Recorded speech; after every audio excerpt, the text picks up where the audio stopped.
Hey everybody, Espira, and we're jumping into some Shadowverse Evolve content. The game is right around the corner and about to launch, and I'm not gonna lie, I found it a little bit difficult to find information on the game. There is the how to play stuff, and I'm not gonna lie, most of the stuff we're gonna be covering in today's video is actually on the main website, so I'll make sure that the link to that is down in the description. But even with that, I thought it was at least relatively useful to have a video out kind of breaking down some information about the game, and this time specifically we're going to be touching upon the keywords in the game, how they function, where you can find them to give you guys a better idea once we jump into the release of the game. So with that said, let's jump into the keywords. To kick us off, we're going to go into a few general purpose keywords. These are keywords that are found on like most cards. Some of them I'll specify where you can kind of find them if they're specific to a class, or even if they're for everybody, they're more heavily found in a certain class, and we'll keep on going from there to the ones that are more class specific. To kick us off, fanfare, battle cry, enter the battlefield. Anytime a card enters play, this is how this triggers. Found on followers and amulets. Amulets are like artifacts, field cards, things like that. They do count towards your bird count, so just keep that in mind. This is an ability that takes effect when the card is put on the field. Fanfare takes effect when the card is played from hand or put onto field by other abilities. Primarily found in everything. Every single class has access to fanfare. And on the right here, we have an example, Aurelia Regal Saber. She has a bunch of other keywords that we'll touch base on afterwards, but she has fanfare, choose an enemy leader. If they have 3 or more cards in the field, this card gets +2/+2 and gains aura. So I play her either via my hand or via effect, and then she will potentially get +2/+2 if she meets the condition. The base of base mechanics, every single card game has enter the battlefield stuff, and this just happens to be the one for this game. Do note that the denotation is like that F there. So when we get the cards in the English version, you guys will be able to see that little note on there that helps you signify whether you have a fanfare ability. From there, we have last words. If we have an ability for cards that enter the field, we'll also have abilities for when cards leave the field. Found on followers and amulets, this is an ability that takes effect when the card is moved from your field into the cemetery. Do be specific that it is the cemetery. So for whatever reason, if the card gets bounced to your hand or it ends up getting banished, which is like removed from game, exile, etc., they will not proc. So it's very specific. Do note, because that has a lot to do with exactly how you can kind of play around some of these effects. Again, last words is found basically on every single class. And for example, we have Ayla Dragon Knight here who has a sail. We'll touch base on that afterwards. And then last words, increase your max PP, which is play points by 1. Do note, it's a specific ruling, but since we're talking about it here, your PP can't go above 10. So you can never go above play points. So when they mean your max play points, it means every turn you go up a set amount of max play points you have access to, and that does cap off at 10. It's a form of ramp, basically. This is saying when it dies, you get to ramp by 1, up to a cap of 10. Moving on from last words, we have quick. So this is where the game varies between the digital version, or one of the ways that the game varies from the digital version to the card version, in which now there's actually a timing where you can react to your opponent doing things. In the digital version, it's kind of like Battle Cruiser TCG, where like I build my stuff and kind of play, and then you have to react to my board, but I don't really have agency during your turn or my opponent's turn. With quick, you do now have opportunity windows where you're able to draw cards, remove a card. When they declare an attack, you might be able to do something and protect your card before they're able to destroy your board or go in for lethal. So this is what quick signifies. It says that during those windows, after the declaration of attacks, before the end of a turn, etc., you have the ability to play these abilities. Cards with quick can also be played during your opponent's turn at the following timings: when an enemy follower attacks or during the opponent's end phase. Again, they're found on every single class, which is very important because every single class having the opportunity to interact makes a pretty big deal. Here, our example card here is Fate's Hand. Quick, draw 2 cards, and then she has Spellchain. We'll worry about the Spellchain a little bit afterwards. This is probably the most impactful change to the game between digital and the physical version, and something you definitely want to get used to. It's nice to know that you don't have to maximize your play point usage during your turn, because now you have those windows to be able to do things like drawing additional cards, removing cards on the field, etc. Love the addition to this. Makes the game significantly more playable in a physical sense. Moving on from quick, we have activated abilities, again found on every single card. Found on followers and amulets, these are abilities that can be activated anytime during your main phase. Activated abilities may be activated on the turn a card comes into play, even if the activation cost involves engaging, horizontally turning the card. What does that mean specifically? Well, when you play a card, it has what we call summoning sickness. In other games, typically it means it doesn't have haste or anything like that. And we'll see ways to counteract that a little bit afterwards, but it means it can't attack the turn it comes in. You can't attack into other followers, you can't attack into other players.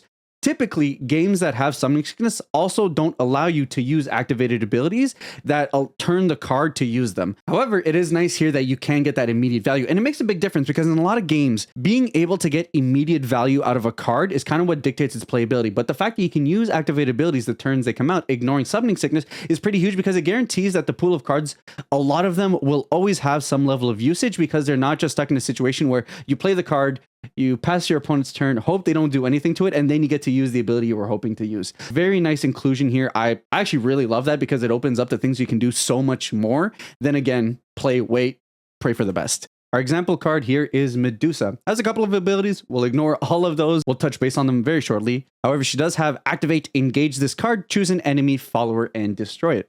Pretty good ability if I do say so myself. Moving on from activated abilities, we have Strike, an ability that takes effect during your turn when your followers with Strike attack, but before combat damage is dealt. Follower Strike takes effect when attacking a follower. Leader Strike takes effect when attacking a leader. That's because you can kind of break down Strike into two subcategories. So if the card just has Strike, it doesn't matter where it goes. When you're attacking, you're going to get the chance to resolve that ability. If it's Follower Strike, then I have to swing into a follower. If it's Leader Strike, my card needs to attack into a leader. Again, this ability can be found across all classes. There's a couple of classes where it primarily focuses on, I think, in the first set, but generally it's pretty class agnostic. You can kind of find it anywhere. Our example card here is Dragonwood Scholar. We'll ignore its other abilities for now. It has Strike, draw a card, discard a card from your hand. So it doesn't matter where I go. Specifically with this card, I can swing into a follower, I can swing into a leader. I'll be able to draw and discard, which is very nice. Moving on from Strike, we have Aura. Cards with this ability can't be selected by enemy abilities, but they can still be attacked. In other games, this is basically like hexproof, barrier, etc., etc. It can't be targeted by enemy abilities, though. That's very specific. Do note that in some games, things that have protection from certain colors or certain effects or whatever kind of do it both ways. This is only one way. In any way that you have to be able to buff up your aura card or anything like that, you'll still be able to do so. Primarily, this isn't specific. I think eventually every single class will get the ability to have cards with aura on them. However, when it comes to the first set, we primarily see access to this in Sword, Dragon, and Havencraft. And then our example card here is a card that you will probably see a lot of going into the first set meta, Dark Dragoon Forte, who has Storm and Aura, which means she cannot be targeted. From Aura, we have Assail. I do know that a lot of players also used to use Direct Attack when the game wasn't fully translated over. Assail is the version of Direct Attack that we're going to get here. Followers with this ability can attack reserved vertical enemy followers unless they have Intimidate. Now, this requires a little bit of game knowledge. You can only attack leaders or engaged followers. You cannot attack followers that were just standing up. That means if you play a spirit, generally it should be safe to survive a turn, at least from attacks. Naturally, skills and all that can get rid of it, but at least it's not going to be attacked into unless you're running up to Assail cards, which then they can be targeted.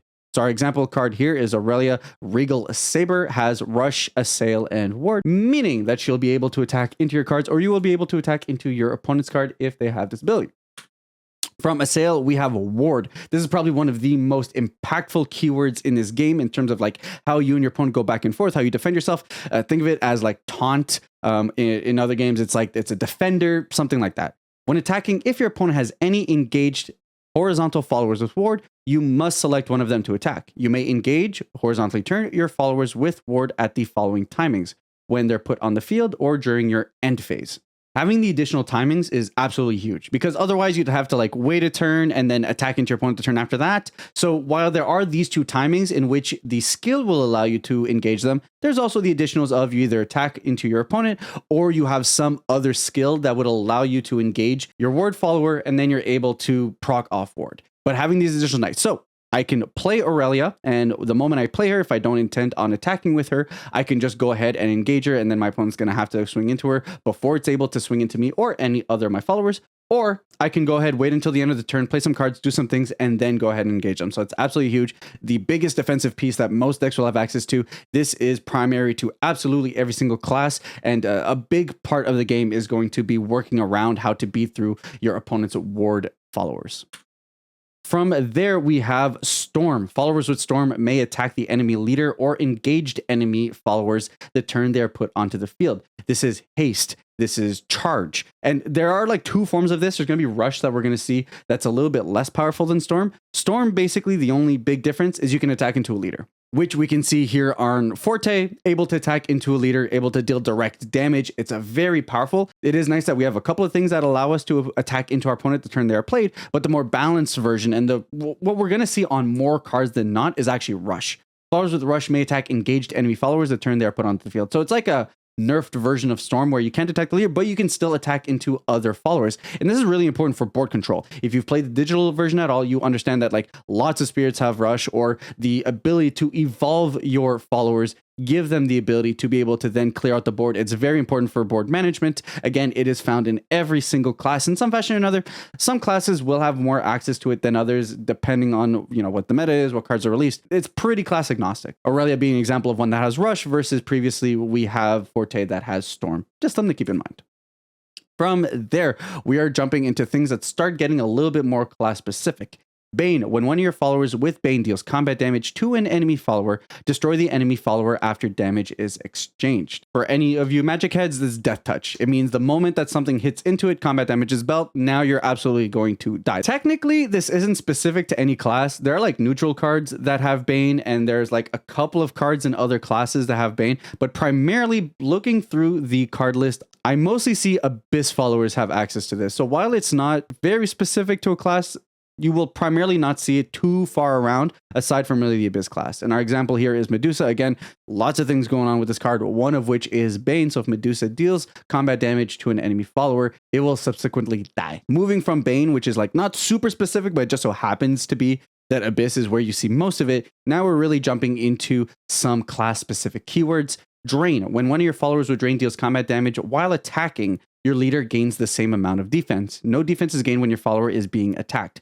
This is like life drain, life link, anything, but it's aggressive. You have to note that you have to be attacking to be able to get the life gain. And primarily this is found in Abyss. Again, Drain is one of those that you could potentially see in other classes, but it very primarily lives in Abyss. And here we've got Midnight Vampire to show it off. As long as this card is in the field, all your Force Bat have Drain, which means when you attack with the Force Bat, not defensively, but when you attack with them, you will be able to gain the amount of life to the amount of damage they dealt. So here, if we had a 1/1 Force Bat and it swung with Drain, we would be able to gain 1 life. Then we have Necrocharge X. X can be any specific number based on the card. Necrocharge abilities take effect if you have at least X cards in your cemetery. When you play a spell with Necrocharge, that spell is not included. So here I have Medusa as my example card, but let's say I was playing a spell, I would need to have the full 10 if it was Necrocharge 10 in my cemetery to get that Necrocharge ability. Here, if we are looking at Medusa, it has Necrocharge 10, which means if I have 10 cards in my cemetery, I can subtract 1 from this card's cost. So instead of being a 6 cost follower, it is a 5 cost follower. And again, this is primarily found in Abyss, which makes sense given Abyss is like a fusion of Bloodcraft and Shadowcraft, which is like, hey, we're going to care about our life total. We're going to care about the amount of stuff that lives within our cemetery, etc., etc. From Necrocharge, we have Sanguine. And I will say, Abysscraft has a lot of keyword stuff going on. Whereas a lot of other classes rely on like card types, like Runecraft cares a lot about spell cards, or we have Elfcraft that cares a lot about fairies. Here we have Abysscraft being very heavy on keywords. We have Sanguine. Sanguine is considered active if your leader's defense has decreased during a turn. Even if your leader's defense increases afterwards, Sanguine is still considered active for that turn. So during the turn, if you've lost life, you are now in Sanguine. It is now live, and abilities that care about it will now be able to proc. The big difference is that it doesn't carry over from turn to turn. So unlike Vengeance in the digital version, where like once you're in Vengeance, you're good now and you have it for the rest of the game, this is something that you're going to have to reproc turn after turn after turn if you'd like to get those abilities. Once again, Medusa kind of the perfect card for everything Abysscraft because she kind of does everything. Sanguine, subtract 1 from this card's cost. So if it is currently live, you will be able to subtract 1 from the cost, which turns her to fire. You combo that with Necrocharge, and now she's a 4 cost. So she basically gets really cheap if you just do everything that Abysscraft wants to do. From there, we have Combo X, and this is primarily found in Elfcraft. Combo abilities take effect if you played at least X cards during that turn. Cards with combo count themselves. In other card games like Storm, basically every card you play adds to this counter, and then you're able to get effects based on how much it combos. Here we have Elf Metallurgist as our example. Fanfare, choose an enemy follower, deal 1 damage to it. Combo 3, which is like a condition, deal 3 damage instead. So oftentimes this keyword is used as a condition more so than a trigger. Whereas Fanfare is like, hey, this does this thing, combo will attach itself to other keywords or to other aspects of a skill to say, hey, if you have this aspect, you're able to use this effect. Very similar to Necrocharge. Necrocharge, again, is also more of a condition keyword where it's not doing something by itself, but when you combo it with something else, you're then able to go off and use the additional abilities. Then we have Spellchain, which is primarily found in Runecraft. Spellchain abilities take effect if there are at least X spells in your cemetery. When you play a spell with Spellchain, that spell is not included. So again, with Necrocharge, the card itself does not count as being in the cemetery when you are using it. Our example here, we brought back Fate's Hand, quick draw 2 cards, and then Spellchain 10, recover 1 play point, which turns it into only being a 2-cost card. Again, does not count itself. When you play this, you need to have the 10 already in your cemetery. From there, we have Stack. Cards with Stack are put onto the field with 1 stack counter and have the following 3 abilities. When it would leave your field, remove 1 stack counter from it instead. When it has 0 stack counters remaining, destroy it. And then you get to use the activate ability, select another amulet with stack on your field, and transfer all of this card's stack counters to that card. So they are primarily on amulets, and in the digital version is basically how you would have countdown. You would have cards, and then every turn it would proc down, and you would have certain abilities when either it would proc down or when it would go down to 0. This is basically what this is. So our example card here is Price of Magic. It has stack. So when you play it, it will have 1 counter come in with it. And then you have access to all of these where if it would leave the field, you remove the stack instead. When it has 0 stack counters remaining, you can destroy it. Or you can use its active ability to move the counters from that card to another, which would then destroy it. Fanfare, choose an enemy follower with 4 or less health and banish it. This by itself is kind of weird because it's like, okay, I can play this. It'll have the 1 counter. And then the only way I have of removing the stack counter from it is to move the counters onto another amulet with stack on it, which is a little bit weird. That's where it combos off with Earthright. Earthright abilities take effect by removing 1 stack counter from your field. You do not have to perform Earthright abilities, even if you have stack counter. So it's optional. Some cards have Earthright, and again, it's a condition. So it's a condition keyword that will tie in with, let's say here, Ancient Alchemist has evolved 3, evolve this card, or Fanfare, Earthright. Put 2 Guardian Golem into your EX area. Your EX area is basically like a second hand. It's a second zone that you can play cards from. Guard Form Golem is a 2 play point 2/3 Runecraft Golem follower with Warp. So cool, has a bunch of additional stuff. Earthright basically is that extra condition of like, hey, it's an additional cost. So now that I have, let's say, I have the Price of Magic on the board and now it has the 1 counter on it, then I can go ahead and play Ancient Alchemist, and as part of the Fanfare, I can pay the Earthright cost, which is removing 1 stack counter from it to then be able to use this ability. Generally, things are going to have 1 counter on them, but again, you could have amulets that allow you to shift counters from one to the other, depending on if you have multiple with stack on the board. But it is these 2 combos. Stack kind of just lives in its own by itself, and then Earthright is what brings it together in terms of having more general usage for those counters. Then we have Intimidate. Followers with this ability can't be attacked by enemy followers, but they can still be selected by ability. So it's kind of like the opposite of Aura. Whereas Aura will protect you from spells, Intimidate will protect you from attacking followers. Primarily it's in Dragon. I don't know if it's a specific to Dragon keyword, but from what I've looked up on the card list, it's primarily been Dragon. So there could be like a couple of cards that have Intimidate, but I think from what I've seen, it's primarily just been Dragon cards. So again, we bring up Dragon Scholar. Has Intimidate, can't be attacked into. Also, nice combo that you can strike and draw a card, discard a card, so you can do that, and she just chills on the board, which is very nice. From there, we have Overflow. Overflow is considered active when your maximum number of play points is at least 7. So you start the game at 0, you go up to 1, and then from there you go up turn after turn after turn. Dragon being the ramp class, which means you are trying to accelerate your bigger plays. You are trying to ramp into your bigger plays, which means here you're going to be using cards that allow you to bump up into Overflow quickly, hopefully, because then you get extra abilities. So our example card here is Dragon Wings. Deal 2 damage to all followers. If Overflow is active for you, deal 3 damage instead. So again, Overflow is a condition. Overflow by itself doesn't actually say anything. It doesn't do anything. If a card just had Overflow, it actually means nothing outside of being a card with Overflow, I guess. But it specifically says, hey, this condition is met. You are now able to do something. Here, we're able to prop up the damage on Dragon Wings. But with that, it wraps up all of the keyword abilities. So I hope this wasn't too bad. I hope my explanations at least clarified a little bit. Like I said, I found it a little bit tricky to find this information, so I hope it helped you guys as well.